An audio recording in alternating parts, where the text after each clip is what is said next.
ফুতুবাতের কিতাবের মধ্যে লেখে, একজন পর্দানিশীন মহিলা, এক আল্লাহর বান্দি, গরিব মানুষ, তার বাবা তাকে বিবাহ দিয়েছে এক ধনী ছেলের কাছে। কিন্তু ধনী ছেলেটা, সে তো নামাজ পড়ে না, সে ঠিক মতো ইবাদত গোলামি করে না। কিন্তু ওই মহিলা বুঝতে পারে নাই, যখন ওই স্বামীর ঘরে এই দিনদার মেয়েটা যখন সে সংসার করা আরম্ভ করেছে, এই গরিব মানুষ গরিব হলে কি হয়েছে, কিন্তু কখনো ভিক্ষুককে খালি হাতে ফেরায় না, কখনো আল্লাহর রাস্তায় দানকে বন্ধ করে না। এমনও নারী আছে নিজে খাইতে পারে না, কিন্তু তারপরেও আল্লাহর রাস্তায় দান করে।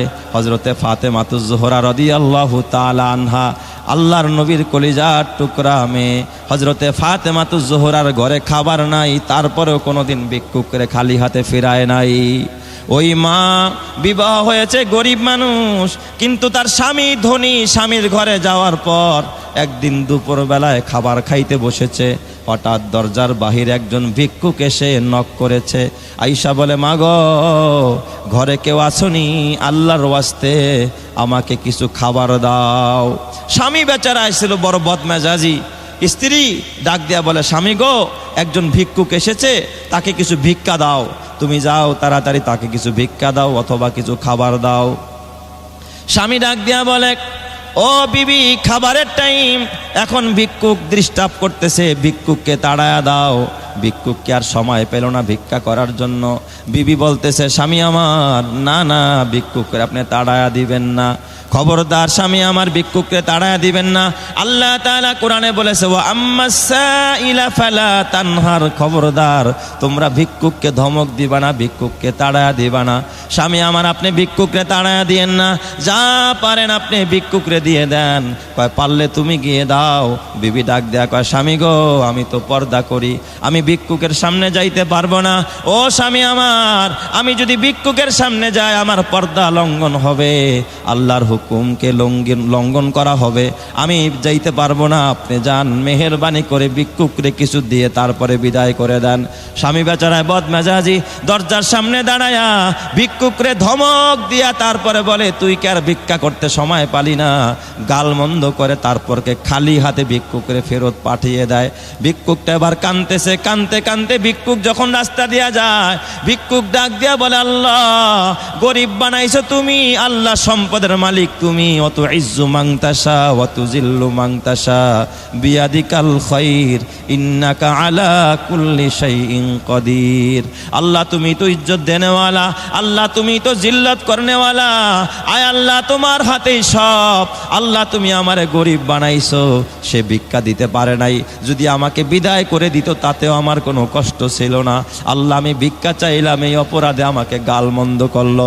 আল্লাহ আমার তো বলার জায়গা নাই, ও আরশের মালিক, আমি তোমার কাছেই বললাম, আমি ভিক্ষুক বলে সে অবহেলা করে আমাকে তুচ্ছ তাচ্ছিল্য করে আমাকে বকা দিয়েছে, আমাকে তাড়িয়ে দিয়েছে। আল্লাহ আমি তোমার কাছেই শুধুমাত্র এই বিচারটুকু দিলাম। এই কথা বলে ভিক্ষুক যখন সেখান থেকে চলে যায়, ওই দিক দিয়া ভিক্ষুকরে বিদায় দিয়া ঘরের ভিতরে যখন ওই স্বামী প্রবেশ করেছে, এবার স্বামী আর স্ত্রী দুইজনের সাথে কথায় কাটাকাটি। বিবি বলে, স্বামী গো, ভিক্ষুকরে ভিক্ষা দিতে পারেন নাই, ভালোভাবে বিদায় করলেই তো পারতেন, বকা কেন দিলেন? স্বামী বেচারায় চড়ে গিয়ে বিবিকে অকথ্য ভাষায় গালাগালি আরম্ভ করেছে। ডাক দিয়া বলে, যাও, তুমি আমার ঘরে থাকার মতো যোগ্য নয়, আমার বাপ দাদা কখনো ভিক্ষা দেয় নাই, আমিও দিব না। আর এই দিক দিয়া ওই বিবি ডাক দিয়া কয়, স্বামী গো, আমার বাবাও দান করতো, মাও দান করতো, আমিও দান করি, এইটাই হলো আমার স্বভাব। কয়, তাহলে তোমাকে নিয়ে আমার সংসার চলবে না, তুমি আমার ঘর থেকে চলে যাও। এবার ওই বিবিকে তালাক দিয়ে যখন ওই স্বামী নাফরমান, এবার যখন স্ত্রীকে বিদায় করে দিয়ে দেয়, স্ত্রী কাঁদতে কাঁদতে যখন বাবার বাড়িতে যায়, বাবার বাড়িতে গিয়া রাতের বেলায় বাবার ঘরে গিয়া ডাক দিয়া বলে, আব্বা, সর্বনাশ, আমার স্বামী তো আমাকে তালাক দিয়ে দিছে বাবা, এই রকমের দুর্ঘটনা ঘটবে আমি তো ভাবতেও পারি নাই। ও বাবা, শুধুমাত্র ভিক্ষুকের ভিক্ষাকে কেন্দ্র করে করে আমার স্বামী আমাকে ঘর থেকে বের করে দিয়েছে, আমাকে তালাক পর্যন্ত দিয়ে দিয়েছে, আমাকে বিচ্ছিন্ন করে দিয়েছে। ও বাবা, এখন আমার করণীয় কি? বাবাও ছিল বড় দিনদার। বাবা ডাক দিয়া বলে, মা, ও মা, আমি জানি তুই কখনো বেফাহেশ চলস না, বেফাহেশ কথা বলস না। মা, তোর কাছ থেকে আমি কখনো ফাহেসা কথা শুনি নাই। মা, তুই কখনো জবান দিয়া কাউকে বকাবাজি করস না। এ মা, আমি জানি তোর আমল ভালো, তারপরে যেহেতু তোর স্বামী তোকে বিদায় করে দিয়েছে, তুই চিন্তা করিস না, তোর স্বামী বিদায় করতে পারে। যেই আল্লাহর প্রতি আমরা ঈমান এনেছি, আমার আল্লাহ কখনো তার রহমত থেকে তোকে বিদায় করবে না।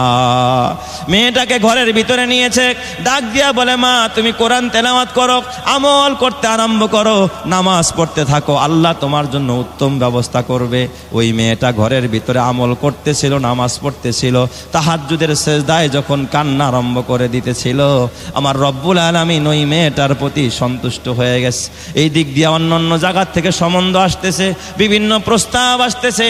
হঠাৎ একজন ব্যক্তির পক্ষ থেকে প্রস্তাব আসলো, সবাই বলে লোকটা বড় দিনদার, তার বাবা তাকে ওই জায়গার মধ্যে বিবাহ দিয়ে দিল।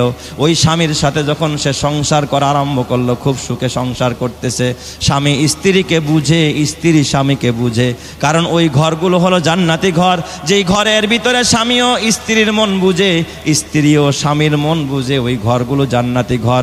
এবার স্বামী স্ত্রী যখন সুখে শান্তিতে ওই ঘরের মধ্যে থাকা আরম্ভ করলো, হঠাৎ করে স্বামী আর স্ত্রী একদিন দিনের বেলায় দুপুরের টাইমে খানা খাওয়া আরম্ভ করেছে। খুতুবাতের কিতাবে লেখে, স্বামী আর স্ত্রী যখন খানা খায়, হঠাৎ দেখে দরজার সামনে একজন ভিক্ষুক আইসা আওয়াজ দিতেছে, মাগো, ঘরে কেউ আসুনি, আল্লাহর ওয়াস্তে আমাকে কিছু খাবার দাও, আমি ক্ষুধার্ত। এই আওয়াজটা পাইয়া বিবি বেচারি ডাক দিয়া বলে, স্বামী আমার ঘরের সামনে ভিক্ষুক, আপনি তাড়াতাড়ি করেন, ভিক্ষুকরে কিছু ভিক্ষা দিয়ে দেন। স্বামী বলে, বিবি গো, শুধু ভিক্ষা দিলে হবে না, ভিক্ষুকরে কিছু খাবারও দেওয়া দরকার, এটা খাবারের টাইম। তখন ওই স্বামী বেচারায় নিজের পেয়ালার ভিতরে যে খাবারগুলো ছিল, হয়তো অবশিষ্ট খাবার ছিল না, ওই খাবারগুলোকে সুন্দর করে পরিষ্কার করে আরো কিছু খাবার মিলিয়ে এবার প্লেটটা নিয়ে যখন ভিক্ষুকের সামনে দিয়েছে, এবার স্বামী বিবিকে ডাক দেয়া কয়, বিবি আমার, ও বিবি, তুমি পর্দার আড়াল থেকে গ্লাসের মধ্যে পানি নিয়ে ভিক্ষুকরে এক গ্লাস পানি দিয়ে আস। বেচারি এক গ্লাস পানি নিয়ে পর্দাটা হালকা ফাঁক করে যখন ওই বাহির বারান্দার মধ্যে যখন পানির গ্লাসটা দিলেন, হঠাৎ ওই বিবির নজর পড়েছে ভিক্ষুকের দিকে। নজর পড়ার সাথে সাথেই বিবি বেকরার হয়ে গেলেন, ভিতরে ডুইকা কান্নায় ভেঙে পড়লেন। স্বামী ডাক দিয়া বলে, বিবি গো, কাঁদো কেন? ভিক্ষুকরে পানি দেওয়ার পরে তোমার চোখে কেন পানি? তুমি কেন কাঁদতেছো? বিবি বেচারি ডাক দেয়া বলে, স্বামী আমার, আমি কি বলবো আপনাকে আশ্চর্য কথা। ও স্বামী, আপনি তো জানেন না, আপনি শুনেছেন আমার আগে একটা বিবাহ হয়েছিল। ও স্বামী আমার ওই স্বামী ছিল বড় ধনী, তার ঘরে আমি যখন সংসার করেছি, একজন ভিক্ষুককে অবহেলা করার কারণে, একজন ভিক্ষুকের সাথে খারাপ ব্যবহার করার কারণে তার সাথে আমার ডিভোর্স হয়ে যায়। সেখান থেকে আমি আলাদা হয়ে যাই, সে আমাকে আলাদা করে দেয়। ও স্বামী আমার, আজকে যেই ভিক্ষুকটা আমাদের বাড়িতে ভিক্ষা করতে এসেছে, এটা তো আমার সেই আগের স্বামী। আমি তো ওই আগের স্বামীর মতোই দেখতেছি, এই জন্য আমার শরীর কাঁপতেছে। আহারে, এত বড় ধনী মানুষ আজকে আমার ঘরের দরজায় ভিক্ষা করার জন্য সে আমার ঘরের দরজায় হাক ডাক দিয়েছে। এই কথা শোনার পরে স্বামী বেচারায় ডাক দেয়া বলে, বিবি আমার, এটা কি তোমার আশ্চর্যের কথা? কয় হা। কয় না বিবি, না, এটা তোমার আশ্চর্যের কথা না, আমি আরো আশ্চর্যের কথা জানি। কয় কি আশ্চর্যের কথা বলেন? কয় বিবি গো, বলো তোমার ওই স্বামী তোমাকে কেন তালাক দিয়েছিল? কয় তালাক দেওয়ার কারণ হলো, একজন ভিক্ষুক আমাদের বাড়ির দরজায় এসেছিল, ওই ভিক্ষুকরে ভিক্ষা দিতে বলেছি, এই জন্য তার সাথে আমার কথা কাটাকাটি হয়, সে আমার সাথে মনোমালিন্য করে, এরপর আমারে তালাক দিয়ে দেয়। স্বামী বেচারা ডাক দেয়া বলে, ও বিবি, তুমি জানো না, ওই দিন যেই ভিক্ষুকটা তোমার ঘরের দরজায় ভিক্ষা করার জন্য গিয়েছিল, ওই ভিক্ষুক দুনিয়ার অন্য কোনো ভিক্ষুক নয়। আজকে যেই স্বামীর ঘর তুমি করতেছো, আমি স্বামী ছিলাম সেই দিনের ভিক্ষুক। আর এই লাইলাতুল কদর এত দামি, আল্লাহ রব্বুল আলামিন লাইলাতুল কদরে কোরআন নাজিল করেছেন। আল্লাহ বলেন, ইন্না আনজালনাহু ফি লাইলাতুল কদর। আল্লাহ বলেন, নিশ্চয় আমি আল্লাহ এই কোরআনকে লাইলাতুল কদরে নাজিল করেছি। আল্লাহ তাআলা অন্যত্র বলে, ইন্না আনজালনাহু ফি লাইলাতিন মুবারাকাতিন ইন্না কুন্না মুনজিরিন। আল্লাহ তাআলা এই রাত্রকে বরকতময় রাত বলেছেন, তার মানে এই রাত্রটা বরকতে ভরা, এই রাত্রটা ভাগ্য লিখুনি আপনার আমার তাকদীরে, আপনার আমার এক বছরে কি হবে আল্লাহ তাআলা এই রাতেই নির্ধারণ করে থাকেন। আল্লাহ তাআলা বলেন ফিহা ইউফরাকু কুল্লু আমরিন হাকিম, এই বরকতময় রাতে বান্দা এবং বান্দির আগামী বছর তার ভাগ্যে কি আছে, তার কপালে কি আছে, আল্লাহ তাআলা সবগুলো এই রাতের মধ্যেই নির্ধারণ করে দেন। এই জন্য যদি আপনি এই 10 রাত আপনি যদি ইতিকাফ করতে পারেন তাহলে অবশ্যই লাইলাতুল কদর আপনি পেয়ে যাবেন, কারণ লাইলাতুল কদর কোন রাতে এটা আপনি জানেন না। আল্লাহর নবী অন্য এক হাদিসে বলেন তাহাররাউ লাইলাতুল কদরি ফিল ভিতরিল আশরিল আওয়াখিরি মিন রমাদান, তোমরা রমজানের শেষ দশকে লাইলাতুল কদর তালাশ করো বেজর রাতগুলোতে। তো বেজর রাত হলো 21তম রাত, 23তম রাত, 25তম রাত এবং 27তম রাত এবং 29তম রাত। এই রাতগুলোতে আমরা বেশি বেশি করে ইবাদত করব। পুরা 10 দিন তো করবই, বিশেষ করে বেজর রাতগুলোতে আমরা বেশি বেশি করে ইবাদত করব। তো 4র্থ নম্বর হলো আমরা ইতিকাফ করব শেষ দশকে। 5ম নম্বর, ও আমার মায়েরা, আমার বোনেরা, আপনার আখেরাতকে যদি সুন্দর করতে চান 5ম নম্বরে যে আমলটা করবেন শেষ দশকে মুক্তির জন্য, সেই আমলটা হলো শেষ দশক হলো কোরআন নাজিলের দশক। লাইলাতুল কদর শেষ দশকে, অন্তত এই শেষ দশকে যেন একটা কোরআনের খতম আপনি করতে পারেন, সেই প্রাণপণ চেষ্টা করতে হবে। 10 দিনে 3 পারা করেও যদি আপনি তেলাওয়াত করেন তাহলে 3 দশম 30 এক খতম কোরআন তেলাওয়াত করা সম্ভব। আপনি রাতের বেলায় না ঘুমিয়ে, যেহেতু আমরা জাগ্রত থাকবো, এই রাতের বেলায় 10 রাতে আমরা 3 পারা করে কোরআন তেলাওয়াত করব। এই রাতগুলোতে যদি কেউ 3 পারা করে কোরআন তেলাওয়াত করে আর ওই রাত যদি লাইলাতুল কদর হয়ে যায়, আমি কসম দিয়া বলতে পারি যেই রাতে আল্লাহ তাআলা কোরআন নাজিল করলেন আর কোরআনের বরকতে লাইলাতুল কদরকে আল্লাহ তাআলা এত তাৎপর্যপূর্ণ করলেন, ওই কোরআন তেলাওয়াত করা অবস্থায় যদি কারো লাইলাতুল কদর হয়ে যায়, ওই মাকে আর ওই বোনকে আর ওই মানুষটাকে আল্লাহ তাআলা মর্যাদাপূর্ণ, আল্লাহ তাআলা তাকে মর্যাদাশীল করে জান্নাতি করে দিবে। এই জন্য ডেলি অন্তত 3 পারা করে 10 দিনে যেন আমরা 30 পারা কোরআন খতম করতে পারি। এটা হলো 5ম নম্বর আমল। আর 6ষ্ঠ নম্বর আমল হলো, ও আমার মা, শেষ দশকে একটা দোয়া বেশি বেশি করে করবেন। এই দোয়াটা ডেলি 100 বার করে পড়বেন। এই দোয়াটা যদি কেউ 100 বার করে করতে পারে, ওই শেষ দশকের কোনো একদিন যদি রাত যদি লাইলাতুল কদর হয়ে যায়, ওই রাতের পূর্ণ বরকত আল্লাহ তাআলা ওই মাকে আর বোনকে দান করে দিবেন। মা আয়েশা সিদ্দিকা রাদিয়াল্লাহু তাআলা আনহা রহমতে আলম নবীকে জিজ্ঞেস করলেন, ইয়া রাসূলুল্লাহ, ইয়া হাবিবাল্লাহ, যদি আমি মনে করি আজকের রাত্রটা লাইলাতুল কদর, তাহলে আমি কোন দোয়া করব? আল্লাহর নবী বললেন ফাকুলি, আয়েশাকে ডাক দিয়ে বলেন, আয়েশা, তুমি আল্লাহর কাছে এই দোয়াটা বেশি বেশি করো, আল্লাহুম্মা ইন্নাকা আফুউন তুহিব্বুল আফওয়া ফাফু আন্নি। হে আল্লাহ, তুমি ক্ষমাশীল, ক্ষমাকে তুমি পছন্দ করো, অতএব আমাকে ক্ষমা করে দাও। যদি আরবিতে পারেন আরবিতে বলবেন, আর না হয়তো বাংলায়ও বলতে পারেন, হে আল্লাহ, তুমি ক্ষমাশীল, ক্ষমাকে পছন্দ করো, অতএব তুমি আমাকে ক্ষমা করে দাও। আল্লাহুম্মা ইন্নাকা আফুউন তুহিব্বুল আফওয়া ফাফু আন্নি। এই দোয়াটা আল্লাহর কাছে বেশি বেশি করবেন। অন্তত 100 বার পড়তে মাত্র 4 থেকে 5 মিনিট সময় লাগবে। এই দোয়াটা যদি কোনো মা কোনো বোন ডেলি শেষ দশকের রাতের বেলায় যদি 100 বার করে পড়তে পারে, আর ওই রাত যদি লাইলাতুল কদর হয়ে যায়, আল্লাহ তাআলা অবশ্যই তাকে ক্ষমা করে তার প্রিয় বান্দি হিসাবে আল্লাহ তাআলা কবুল করে নিবে। এই দোয়াটা বেশি বেশি করা। আর 7 নম্বর, ও মা, তুমি যদি মুক্তি পেতে চাও, তুমি যদি নাজাত পেতে চাও, শেষ দশকের কল্যাণ আর বরকত পেতে চাও, 7 নম্বর যেই আমলটা করতে হবে, বেশি বেশি করে শেষ দশকে দান খয়রাত করতে হবে। ও মা, এমন কোনো রাত নাই যেই রাত যেন দান মুক্ত হয়। মা, প্রতি রাতে তুমি দান করো। বলতে পারেন, হুজুর আমি রাতের বেলায় কাকে দান করব? আমি তো ঘরে থাকি। মা, নিয়ত করবা, আজকে এই 100 টাকা আমি আলাদা করে রাখলাম, এটা আমি মধুপুর মাদ্রাসায় পাঠাবো। এই 100 টাকা আমি অমুক গরিবকে দান করব। এক জায়গায় জমাইতে থাকো 10 রাতের জন্য, এইভাবে করে 100, 200, 500, 1000 যা পারো তুমি জমাইতে পারো। কারণ হাদিস শরীফের মধ্যে আসছে, আল্লাহর নবী বলেন, আস-সাদকাতু তুতফিউ গাদাবার রাব্বি ওয়া তাদফাউ মিতাতাসসু। কোনো মা আর কোনো বোন অথবা কোনো মানুষ যদি দান করে, আল্লাহ তাআলা তার প্রতি রাজি হয়ে যায়, তার গোসা প্রশমিত হয় এবং আল্লাহ তাআলা তার বিপদ আপদকে দূর করে দেয়। আল্লাহ তাআলা আপনার প্রতি রহমত নাজিল করবে। এই শেষ দশকে বেশি বেশি করে দান করা। আর 8 নম্বর আমল হলো, ও আমার মায়েরা, ও আমার বোনেরা, আপনারা যদি আল্লাহর কাছে প্রিয় হতে চান, আল্লাহর কাছে দামি হতে চান, তাহলে এই শেষ দশকে আরেকটা আমল করবেন। সেটা হলো মা, আপনি বেশি বেশি করে শেষ দশকে আল্লাহর কাছে ক্ষমা চাইবেন, ইস্তেগফার করবেন। কোনো মা আর কোনো বোন যদি শেষ দশকের প্রতিটা রাত্রে 100 বার ইস্তেগফার পড়তে পারেন, আস্তাগফিরুল্লাহ আস্তাগফিরুল্লাহ ওয়া আতুবু ইলাই, আল্লাহর কাছে যদি কেউ তওবা ইস্তেগফার করতে পারে, আল্লাহ তাআলা ওই মাকে, ওই বোনকে, ওই মানুষটাকে তার জিন্দেগীর সমস্ত গুনাহ খতা মাফ করে আল্লাহ রাব্বুল আলামিন তাকে জান্নাতের মেহমান বানায়া দিবে। এই জন্য বেশি বেশি আমরা শেষ দশকে ইস্তেগফার করব। ও আমার মায়েরা, ও আমার বোনেরা, এই জন্য আপনাদের হাতে পায়ে ধরে বলি, মা খবরদার শেষ দশকে শপিং করতে গিয়া শেষ দশকটা নষ্ট করে দিবেন না। অনেক মায়েরা বুঝে না, অনেক বোনেরা বুঝে না, শেষ দশক শুধু মার্কেট করার জন্য প্রস্তুতি নেয়, মার্কেটে মার্কেটে দৌড়ায়। ও মা, রোজা রেখে মার্কেটে যাওয়ার দরকার নাই। মা, তোমরা কি দেখো না অতীত জিন্দেগীর নারীরা কিভাবে তাদের জীবনকে কাটাইছে?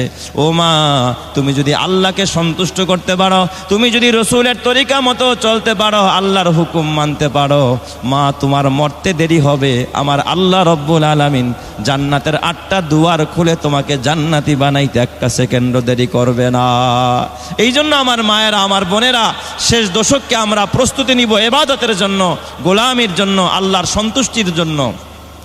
খুতুবাতের কিতাবের মধ্যে লেখে, একজন পর্দানিশীন মহিলা, এক আল্লাহর বান্দি, গরিব মানুষ, তার বাবা তাকে বিবাহ দিয়েছে এক ধনী ছেলের কাছে। কিন্তু ধনী ছেলেটা, সে তো নামাজ পড়ে না, সে ঠিক মতো ইবাদত গোলামি করে না। কিন্তু ওই মহিলা বুঝতে পারে নাই, যখন ওই স্বামীর ঘরে এই দিনদার মেয়েটা যখন সে সংসার করা আরম্ভ করেছে, এই গরিব মানুষ গরিব হলে কি হয়েছে, কিন্তু কখনো ভিক্ষুককে খালি হাতে ফেরায় না, কখনো আল্লাহর রাস্তায় দানকে বন্ধ করে না। এমনও নারী আছে নিজে খাইতে পারে না, কিন্তু তারপরেও আল্লাহর রাস্তায় দান করে। হযরতে ফাতেমাতুজ জোহরা রাদিয়াল্লাহু তাআলা আনহা, আল্লাহর নবীর কলিজার টুকরা মেয়ে, হযরতে ফাতেমাতুজ জোহরার ঘরে খাবার নাই, তারপরেও কোনোদিন ভিক্ষুকরে খালি হাতে ফেরায় নাই। ওই মা বিবাহ হয়েছে, গরিব মানুষ, কিন্তু তার স্বামী ধনী। স্বামীর ঘরে যাওয়ার পর একদিন দুপুরবেলায় খাবার খাইতে বসেছে, হঠাৎ দরজার বাহিরে একজন ভিক্ষুক এসে নক করেছে। আয়েশা বলে, মা গো, ঘরে কেউ আসনি? আল্লাহর ওয়াস্তে আমাকে কিছু খাবার দাও। স্বামী বেচারা এসেছিল বড় বদমেজাজি। স্ত্রী ডাক দিয়া বলে, স্বামী গো, একজন ভিক্ষুক এসেছে, তাকে কিছু ভিক্ষা দাও। তুমি যাও তাড়াতাড়ি তাকে কিছু ভিক্ষা দাও অথবা কিছু খাবার দাও। স্বামী ডাক দিয়া বলে, ও বিবি, খাবারের টাইম, এখন ভিক্ষুক ডিস্টার্ব করতেছে, ভিক্ষুককে তাড়ায়া দাও। ভিক্ষুককে আর সময় পেল না ভিক্ষা করার জন্য। বিবি বলতেছে, স্বামী আমার, না না, ভিক্ষুককে আপনি তাড়ায়া দিবেন না, খবরদার স্বামী আমার, ভিক্ষুককে তাড়ায়া দিবেন না। আল্লাহ তাআলা কোরআনে বলেছে, ওয়া আম্মাস সাইলা ফালা তানহার, খবরদার তোমরা ভিক্ষুককে ধমক দিবা না, ভিক্ষুককে তাড়ায়া দিবা না। স্বামী আমার, আপনি ভিক্ষুকরে তাড়ায়া দিয়েন না, যা পারেন আপনি ভিক্ষুকরে দিয়ে দেন। কয়, পারলে তুমি গিয়ে দাও। বিবি ডাক দেয়া কয়, স্বামী গো, আমি তো পর্দা করি, আমি ভিক্ষুকের সামনে যাইতে পারবো না। ও স্বামী আমার, আমি যদি ভিক্ষুকের সামনে যাই আমার পর্দা লঙ্ঘন হবে, আল্লাহর হুকুমকে লঙ্ঘন করা হবে, আমি যাইতে পারবো না। আপনি যান, মেহেরবানি করে ভিক্ষুকরে কিছু দিয়ে তারপরে বিদায় করে দেন। স্বামী বেচারায় বদমেজাজি, দরজার সামনে দাঁড়ায়া ভিক্ষুকরে ধমক দিয়া তারপরে বলে, তুই কি আর ভিক্ষা করতে সময় পালি না? গালমন্দ করে তারপরকে খালি হাতে ভিক্ষুকরে ফেরত পাঠিয়ে দেয়। ভিক্ষুকটা এবার কাঁদতেছে, কানতে কানতে ভিক্ষুক যখন রাস্তা দিয়া যায়, ভিক্ষুক ডাক দিয়া বলে, আল্লাহ গরিব বানাইছো তুমি, আল্লাহ সম্পদের মালিক তুমি, অত ইজ্জু মাংতাসা অত জিল্লু মাংতাসা বিয়াদিকাল খাইর ইন্নাকা আলা কুল্লি শাইইন কদির। আল্লাহ তুমি তো ইজ্জত দেনেওয়ালা, আল্লাহ তুমি তো জিল্লত করনেওয়ালা, আয় আল্লাহ তোমার হাতেই সব। আল্লাহ তুমি আমারে গরিব বানাইছো, সে ভিক্ষা দিতে পারে নাই, যদি আমাকে বিদায় করে দিত তাতেও আমার কোনো কষ্ট ছিল না। আল্লাহ আমি ভিক্ষা চাইলাম, এই অপরাধে আমাকে গালমন্দ করলো। আল্লাহ আমার তো বলার জায়গা নাই, ও আরশের মালিক আমি তোমার কাছেই বললাম। আমি ভিক্ষুক বলে সে অবহেলা করে, আমাকে তুচ্ছ তাচ্ছিল্য করে আমাকে বকা দিয়েছে, আমাকে তাড়িয়ে দিয়েছে। আল্লাহ আমি তোমার কাছেই শুধুমাত্র এই বিচারটুকু দিলাম। এই কথা বলে ভিক্ষুক যখন সেখান থেকে চলে যায়, ওই দিক দিয়া ভিক্ষুকরে বিদায় দিয়া ঘরের ভিতরে যখন ওই স্বামী প্রবেশ করেছে, এবার স্বামী আর স্ত্রী দুইজনের সাথে কথায় কাটাকাটি। বিবি বলে, স্বামী গো ভিক্ষুকরে ভিক্ষা দিতে পারেন নাই, ভালোভাবে বিদায় করলেই তো পারতেন, বকা কেন দিলেন? স্বামী বেচারা চড়ে গিয়ে বিবিকে অকথ্য ভাষায় গালাগালি আরম্ভ করেছে। ডাক দিয়া বলে, যাও তুমি আমার ঘরে থাকার মতো যোগ্য নয়, আমার বাপ দাদা কখনো ভিক্ষা দেয় নাই, আমিও দিব না। আর এই দিক দিয়া ওই বিবি ডাক দিয়া কয়, স্বামী গো আমার বাবাও দান করতো, মাও দান করতো, আমিও দান করি, এইটাই হলো আমার স্বভাব। কয় তাহলে তোমাকে নিয়ে আমার সংসার চলবে না, তুমি আমার ঘর থেকে চলে যাও। এবার ওই বিবিকে তালাক দিয়ে যখন ওই স্বামী নাফরমান, এবার যখন স্ত্রীকে বিদায় করে দিয়ে দেয়, স্ত্রী কাঁদতে কাঁদতে যখন বাবার বাড়িতে যায়, বাবার বাড়িতে গিয়া রাতের বেলায় বাবার ঘরে গিয়া ডাক দিয়া বলে, আব্বা সর্বনাশ, আমার স্বামী তো আমাকে তালাক দিয়ে দিছে বাবা, এই রকমের দুর্ঘটনা ঘটবে আমি তো ভাবতেও পারি নাই। ও বাবা, শুধুমাত্র ভিক্ষুকের ভিক্ষাকে কেন্দ্র করে আমার স্বামী আমাকে ঘর থেকে বের করে দিয়েছে, আমাকে তালাক পর্যন্ত দিয়ে দিয়েছে, আমাকে বিচ্ছিন্ন করে দিয়েছে। ও বাবা এখন আমার করণীয় কি? বাবাও ছিল বড় দিনদার। বাবা ডাক দিয়া বলে, মা ও মা, আমি জানি তুই কখনো বেফাহেশ চলস না, বেফাহেশ কথা বলস না মা, তোর কাছ থেকে আমি কখনো ফাহেসা কথা শুনি নাই মা, তুই কখনো জবান দিয়া কাউকে বকাবাজি করস না। এ মা আমি জানি তোর আমল ভালো, তারপরে যেহেতু তোর স্বামী তোকে বিদায় করে দিয়েছে, তুই চিন্তা করিস না, তোর স্বামী বিদায় করতে পারে, যেই আল্লাহর প্রতি আমরা ঈমান এনেছি, আমার আল্লাহ কখনো তার রহমত থেকে তোকে বিদায় করবে না। মেয়েটাকে ঘরের ভিতরে নিয়েছে, ডাক দিয়া বলে, মা তুমি কোরআন তেলাওয়াত করো, আমল করতে আরম্ভ করো, নামাজ পড়তে থাকো, আল্লাহ তোমার জন্য উত্তম ব্যবস্থা করবে। ওই মেয়েটা ঘরের ভিতরে আমল করতেছিল, নামাজ পড়তেছিল, তাহাজ্জুদের সেজদায় যখন কান্না আরম্ভ করে দিতেছিল, আমার রব্বুল আলামিন ওই মেয়েটার প্রতি সন্তুষ্ট হয়ে গেছে। এই দিক দিয়ে অন্য অন্য জায়গার থেকে সম্বন্ধ আসতেছে, বিভিন্ন প্রস্তাব আসতেছে। হঠাৎ একজন ব্যক্তির পক্ষ থেকে প্রস্তাব আসলো, সবাই বলে লোকটা বড় দিনদার, তার বাবা তাকে ওই জায়গার মধ্যে বিবাহ দিয়ে দিল।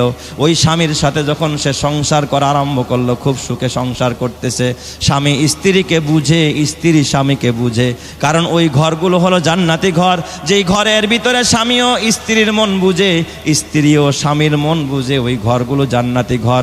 এবার স্বামী স্ত্রী যখন সুখে শান্তিতে ওই ঘরের মধ্যে থাকা আরম্ভ করলো, হঠাৎ করে স্বামী আর স্ত্রী একদিন দিনের বেলায় দুপুরের টাইমে খানা খাওয়া আরম্ভ করেছে। খুতুবাতের কিতাবে লেখে, স্বামী আর স্ত্রী যখন খানা খায়, হঠাৎ দেখে দরজার সামনে একজন ভিক্ষুক আইসা আওয়াজ দিতেছে, মা গো ঘরে কেউ আসনি, আল্লাহর ওয়াস্তে আমাকে কিছু খাবার দাও, আমি ক্ষুধার্ত। এই আওয়াজটা পাইয়া বিবি বেচারি ডাক দিয়া বলে, স্বামী আমার ঘরের সামনে ভিক্ষুক, আপনি তাড়াতাড়ি করেন, ভিক্ষুকরে কিছু ভিক্ষা দিয়ে দেন। স্বামী বলে, বিবি গো শুধু ভিক্ষা দিলে হবে না, ভিক্ষুকরে কিছু খাবারও দেওয়া দরকার, এটা খাবারের টাইম। তখন ওই স্বামী বেচারায় নিজের পেয়ালার ভিতরে যে খাবারগুলো ছিল, হয়তো অবশিষ্ট খাবার ছিল না, ওই খাবারগুলোকে সুন্দর করে পরিষ্কার করে আরো কিছু খাবার মিলিয়ে এবার প্লেটটা নিয়ে যখন ভিক্ষুকের সামনে দিয়েছে, এবার স্বামী বিবিকে ডাক দেয়া কয়, বিবি আমার, ও বিবি তুমি পর্দার আড়াল থেকে গ্লাসের মধ্যে পানি নিয়ে ভিক্ষুককে এক গ্লাস পানি দিয়ে